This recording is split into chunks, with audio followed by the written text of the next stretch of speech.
ഞാൻ പറയും എൻ്റെ മോൻ്റെ കുരുത്തക്കേടെന്ന്, ഉമ്മ പറയും എൻ്റെ ശ്രദ്ധക്കേടെന്ന്. അപ്പോൾ നിങ്ങൾക്ക് എന്ത് തോന്നുന്നു? നിങ്ങൾ ചെല്ലണോ? ഇതെൻ്റെ 5-6ാമത്തെ ടിക്ടോക്ക് സ്റ്റാൻഡാണ്. ഞാൻ എപ്പോഴെല്ലാം വാങ്ങി ഓനെ അപ്പോഴെല്ലാം അത് പൊളിക്കുന്നു. എൻ്റെ മെയിൻ ടാർഗറ്റ് അതിങ്ങനെ പൊളിക്കാന്നാണ്.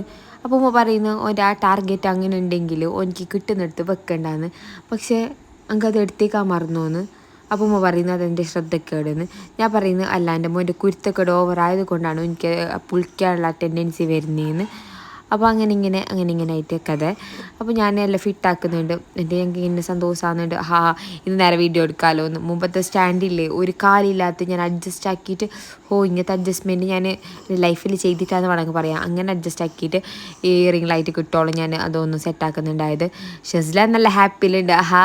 ഇതും നമുക്ക് പൊളിക്കാനുള്ള ഇത് കിട്ടിയല്ലോ എന്ന്. ഇതെങ്കിലും ഞാൻ നേരെ ശ്രദ്ധിച്ചിട്ട് പക്കാതെ വിചാരിക്കുന്നു. എന്തായാലും ആമസോണിൻ്റെ ആൾക്ക് ഞാൻ തൊട്ടിട്ട് നല്ല കച്ചവടം.